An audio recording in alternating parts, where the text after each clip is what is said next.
Part 2. I couldn't take it anymore. I ran to the break room and locked myself inside. Curled up in the corner, I hugged my knees to my chest and started pounding my forehead.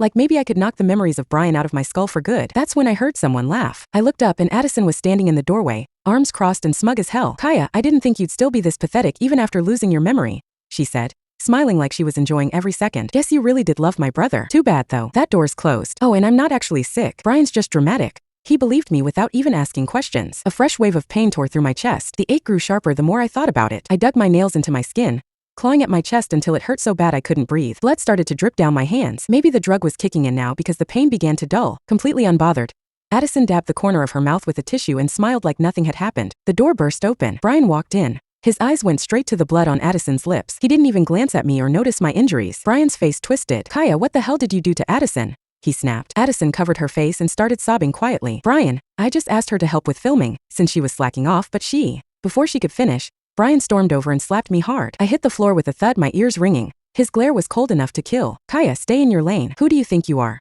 Putting your hands on Addison. I was still reeling, trying to get my bearings, when he grabbed me by the arm and yanked me up. Then he dragged me over to serve Addison like I was a damn servant. Tea, water, whatever she wanted. Out of nowhere, Addison dumped boiling water right into my hand. The pain was immediate and brutal. I gasped, trying not to scream, as blood blisters started rising across my skin. Brian watched, didn't even flinch. He just stood there ice cold. She's sick, he mumbled like that explained everything. You should try being more understanding. I finally found my voice. It was shaky, but I didn't care. Brian, do you really believe she's sick? His expression turned dark in an instant. Kaya, don't be cruel. Don't you dare question Addison. You're the one who always fakes being sick. My chest clenched hard. I remembered when I was sick, curled up in bed, and begging him to come. However, he went to Addison first. By the time he showed up, I'd already recovered, but I was the liar. Maybe what I said hit a nerve because he looked even angrier. He grabbed me by the wrist, by the same hand she just burned, and dragged me out onto the show's set. They had a boyfriend skill segment for ratings. It was basically a ridiculous challenge in which the men had to prove they could protect their partners. This one involved a crocodile. Yeah, a literal crocodile. I wanted no part of it. The whole thing screamed bad idea, but Addison insisted I help film. I kept my distance from the animal,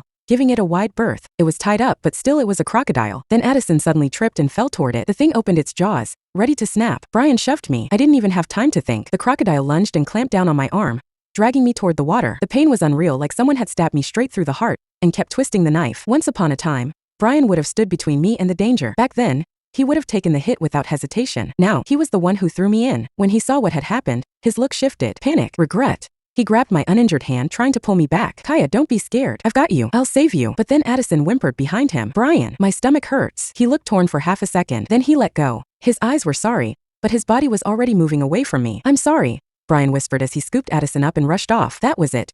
His promise to save me turned into a sorry. I watched his back as he disappeared. It reminded me of that night he took a bottle to the arm, protecting me from a drunk guy. He'd passed out from blood loss after making sure I wasn't hurt.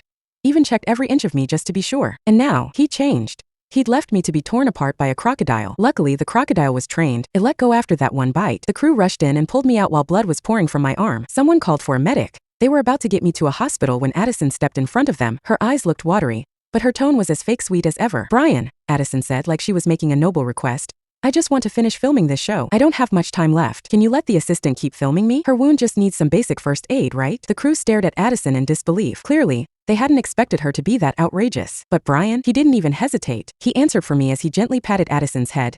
Don't worry, Kaya's not that delicate. She'll finish filming with you. Then Brian turned and looked at me. His eyes were red, almost like he was trying to look sorry. Kaya, right? I glanced down at my arm, still bleeding, then forced a tight smile as I nodded. Yes. Brian, consider this repayment. You saved me once. I guess this evens the score. Somehow that thought made the ache in my chest ease up a little, since going to the hospital wasn't an option anymore.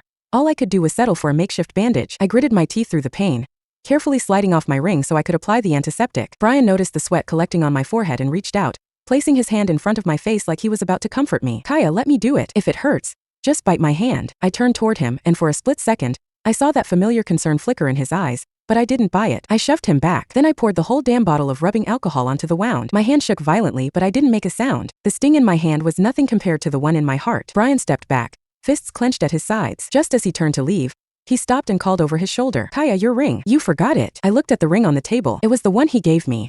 He designed it himself and made it with his own hands. Brian spent 3 days and nights crafting it, his fingers cut up and bandaged by the end. When he slipped it onto my finger, he swore to love me for the rest of his life. I don't remember who gave it to me, I said quietly, so I'm guessing it doesn't matter. Brian's voice got tense, Almost urgent. It's delicate. It might be from your boyfriend. Maybe it means something. You might regret losing it when your memory comes back. I picked up the ring, then I tossed it straight into the trash. Brian stood up so fast that the chair screeched against the floor, his face dark with fury. I didn't get it. He was the one who stopped caring. So why was he acting like I'd crossed the line? My phone buzzed right then. I heard from your mom that you're coming back today. Send me the address and I'll pick you up. Hayes. Brian saw the name flash across my screen. His stare narrowed. I quickly locked the phone. Who was that? He asked, voice low and sharp. I raised a brow, playing dumb. Mr. Thompson.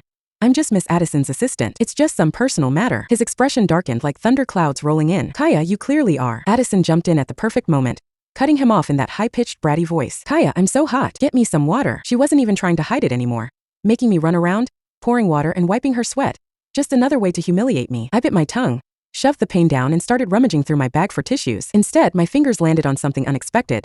2 engagement invitations written by Brian himself. Both of them stiffened the second they saw what I was holding. Before I could even open them, Addison lunged forward and snatched them out of my hands. Reflexively, I reached after them, but she was already tossing them into the toilet. She shot me a grin, pure venom behind it. You want them? She said sweetly. I'll help you fish them out. Then she grabbed my hair and shoved me toward the toilet bowl. I fought back, and she let out a dramatic scream, stumbling backward like I'd thrown her across the room. Brian didn't hesitate. He kicked me hard, sending me sprawling. Then he stepped in front of Addison like her knight in shining armor. Kaya, enough. They're just 2 pieces of useless paper. Addison's sick. Why are you being like this? I sat on the floor, stunned, trying to catch my breath. Finally, I nod and mutter, you're right. Just 2 useless pieces of paper. That made him pause. He opened his mouth, maybe to explain or to lie again, but I beat him to it. Mr. Thompson, filming's almost done. I'm leaving, I told him. Brian's face darkened even more, his anger no longer restrained. What did you say? Where do you think you're going? I turned around, unwilling to look at him. None of your business. I wasn't sure why, but something about the way I said that seemed to light a fire in him. Even though he knew I'd lost my memory, seeing me pull away like that,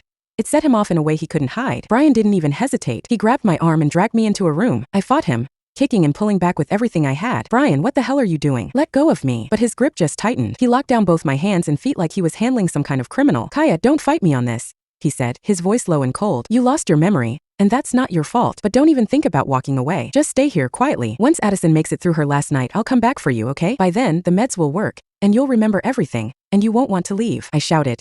You're out of your mind. Let me out. The door slammed shut behind him and locked with a hard click. I pounded on it over and over, but it wouldn't budge. And then, the curtain on the wall lit up. A projector flickered on. Addison's face filled the screen. She was wearing this skimpy-made outfit, practically draped across Brian's lap. Her arms were wrapped around his neck, and she was kissing him, right along the hollow of his throat. Brian, she murmured sweetly. I've saved myself for you. Always have. You care about me, right? Just once, let me actually feel like a woman. Brian appeared uncomfortable. He attempted to distance himself from her, with tension apparent in every part of his body. Addison, you're my sister. But then her eyes filled with tears and he froze. That flicker of hesitation in his face, it vanished. Pity took over. Just once, he said quietly, almost like he was convincing himself. Only this once. Brian grabbed a pink condom wrapper, but Addison slapped it out of his hand and tossed it to the floor. She leaned in close, her breath brushing his ear. I'm dying anyway. There's no chance I'll get pregnant. No barriers tonight. I want all of you. He didn't respond and just kissed her back. His eyes were red, full of guilt and something twisted that looked too much like love. On screen, Addison flashed a wicked little smile at the camera as they moved against each other, becoming increasingly desperate. I stared, fists clenched so hard that my nails sliced into my palms. I didn't even feel the blood. What started as emotional betrayal had turned into something worse, something I could never come back from. Brian, it hurts. Addison moaned. Be good, he whispered. I'll be gentle. That was it. I couldn't take another second. I ripped the projector from the wall and hurled it across the room. It shattered into pieces, but their voices still echoed in my head like some sick loop I couldn't turn off. I dropped to my knees, my hands gripping my chest. It ached so deeply it felt like something inside me was splintering. Slowly, the sharp pain dulled. Then my phone buzzed again. More messages. More videos from Addison. All of them vivid and shameless. Addison in Brian's arms, him whispering her name as they swirled water together in a bathtub. Addison, I won't forget you. Addison. I pressed a hand to my chest. No more pain. Just this rising wave of nausea. Then came a car horn outside. I'm here. No hesitation. I smashed the window, climbed out, and jumped into Hayes's car. That was the last time I ever looked back at Brian.